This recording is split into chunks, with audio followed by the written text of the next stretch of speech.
Hi guys. So I'm at work. I'm on my last smoke break for the night. Anyways, just a little precursor to this whole thing. I'm at work right now. I'm on my break. I work with people that have disabilities, mental, physical, and they have their own little individual houses and like group homes and stuff, and we're not allowed to record in there. Okay? And we're not allowed to record like the people, not allowed to give names, anything like that. But this is a brand new HUD house. It was built like a couple of years back. There's been maybe one death here, and the land though is extremely haunted. It's crazy, right? So I'm sitting there. I'm in the living room, kitchen, dining area, and I am mopping the floors.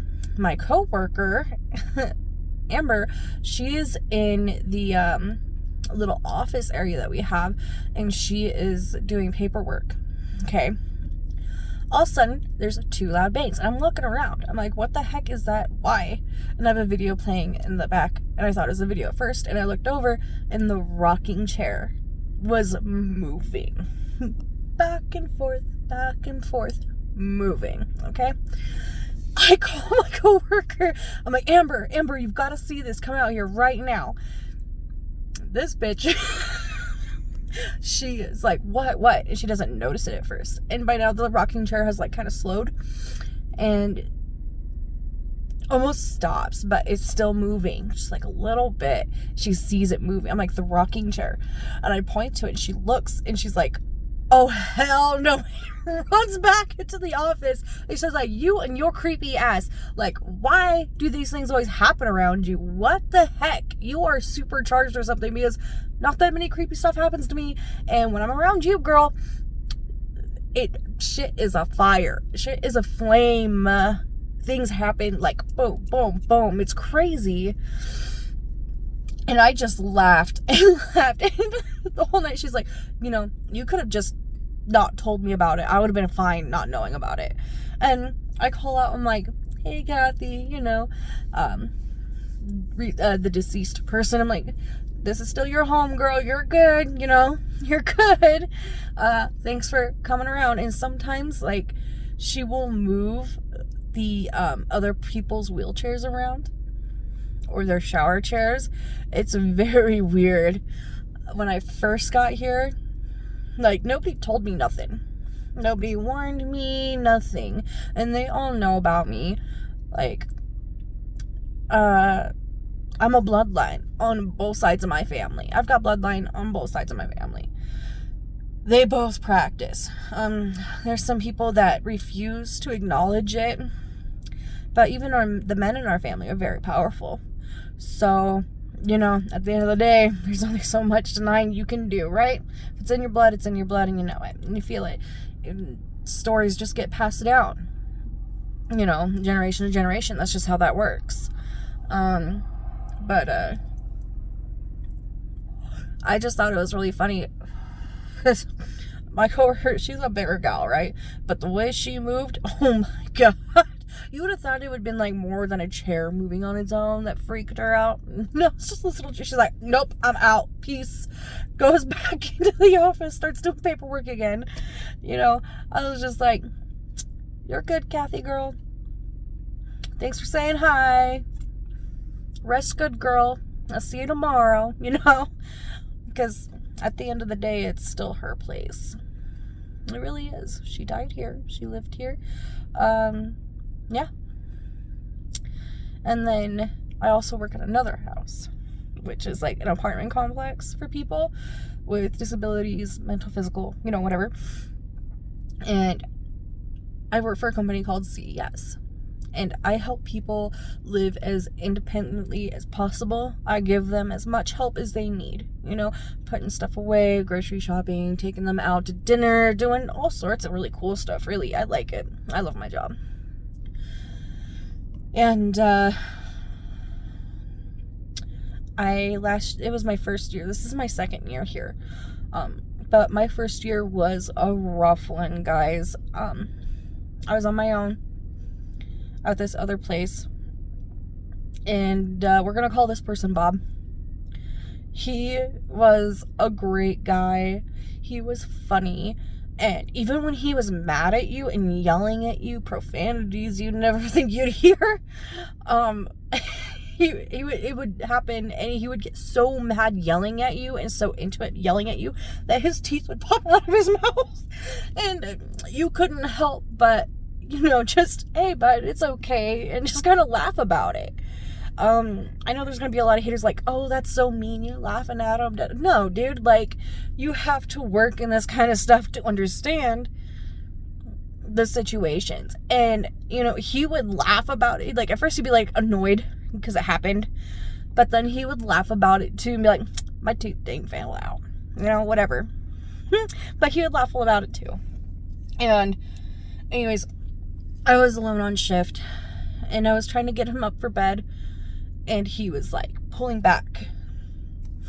And this man is, like, paralyzed on one side of his body, but he usually has no problems, like, transferring. He does transfers very well. But this night, he was just, like, pulling back, but trying to get up at the same time, And I was like, dude, I don't know what's going on here, but hang on for a minute, Bob. I'm going to go call my supervisor, and we're going to get some help to help you transfer, because I don't understand why you're doing this or what's going on with you, right? I call my I walk out, I grab my phone, which is in another apartment, and I'm calling him. I was like, hey, I need help. Bob's having troubles transferring, and I'm not sure why, and I explained the situation to him, and he was like, okay, I'll be down there. Hang up. I'm almost to Bob's door. I get to Bob's door. I see him on the floor. I call my boss back. I was like, hey, this is an emergency situation. You need to get here now. And before I left him, he was perfectly sat back down. Okay? He was not hanging off the ledge. He was sat back down properly in his seat like he always does. Okay? And I found him face down on the floor, crumpled to the floor. And immediately I got my boss back here, and I started administering CPR. Had an ambulance online. I tried to revive him, but I lost him. And I'm sorry. But anyway, he was dead. I lost him. He had a very, very serious heart attack, and he could not verbalize to me that he was in pain, and usually he verbalizes very well, because I was like, what's going on? And he's like, I don't know, Elaine, I don't know. And that's when I went and got my supervisor on the phone. But ever since then, we had I helped clean out his apartment and gather all of his things for his family to have everything that I thought was really, really important that they would want to keep, and all that good stuff. And we kept his baby monitor in there, so that way I could, like, if I was in a different apartment, I could hear him, right? He could shout or be like, hey, I need you, and I'm, we're right there. Okay. Week later, I'm working by myself, and I can hear Bob over that monitor. Hey, I need help. Okay, Bob, I'm coming. You're not there, but I'll come see what's up. I get in there,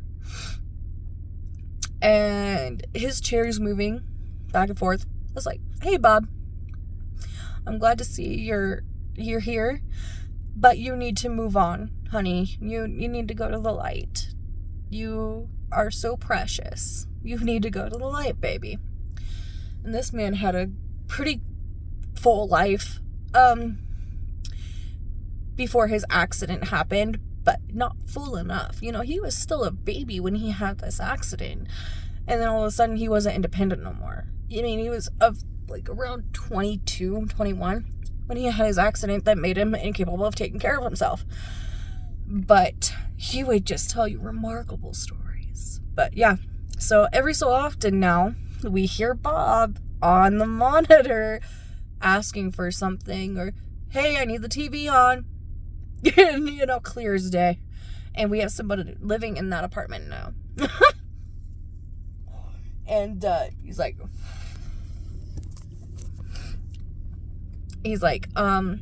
you know, the dude who passed away here, he's still here. I was like, I know.